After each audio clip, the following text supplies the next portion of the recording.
all aware, at each polling station, including drinking water, toilets, waiting area, and ramps.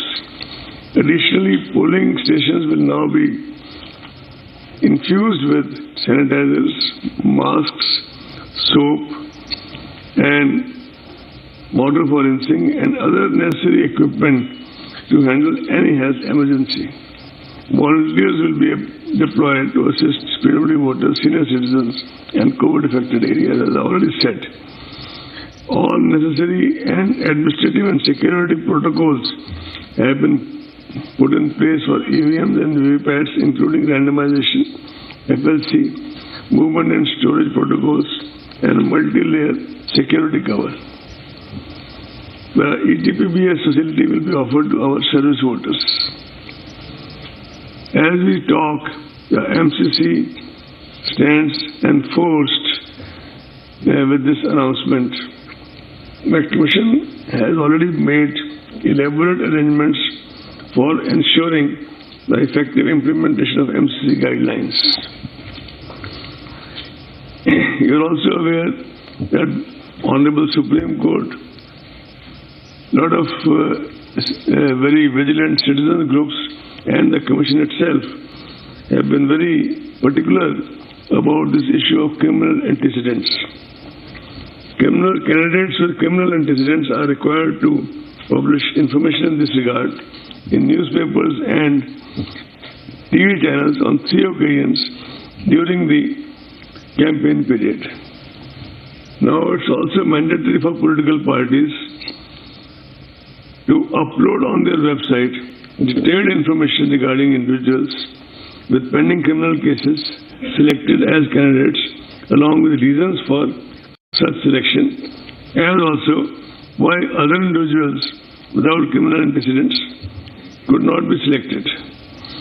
The Commission had issued a circular, I am sure you have all gone through it very thoroughly, on 11 September 2025, clarifying the earlier guidelines and updating them further.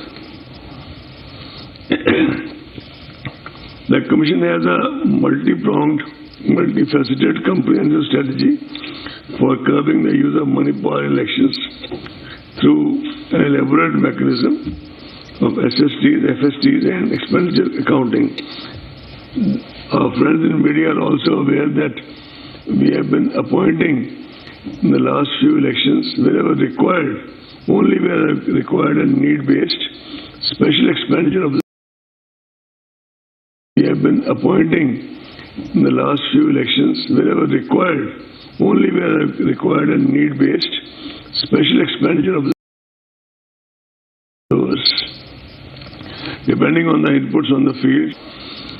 Media has always been a very important ally for the Commission and positive engagement and with the electoral process and reaching out to the voter through the length and breadth of the country. Media personnel covering election activities would be requested to follow all the extant guidelines issued by the Commission and the various state governments, the Bihar state government, in case of by-elections, various state governments. Adverse use of social media platforms has emerged as a new challenge in the recent times. As such, it is necessary that persons or organizations misusing social media or similar digital platforms are dealt with sternly and kept at bay. The Commission would like to make it emphatically clear that anyone who makes mischievous use of social media, for example, trying to foment communal tensions, etc., for electoral purpose, shall have to face the consequences under the law of the land. You are also aware that in the run-up to the Lok Sabha elections, a group of our officers had engaged with the media platforms and their association, and they had submitted a voluntary code of ethics to the ECI by their platforms, which most of them observed quite scrupulously. The social media platforms are expected to make adequate arrangements to safeguard against misuse of their platforms and set up strict protocols to handle such issues as and when they arise. If such arrangements are not made by them and they would not be allowed to take the pretext of being only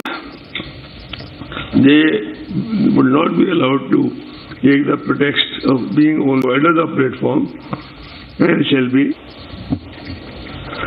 So, besides, Commission has also this not to indulge in malpractices, malicious propaganda, hate speech, or fake news, as such acts shall be dealt with sternly, harshly by the Commission.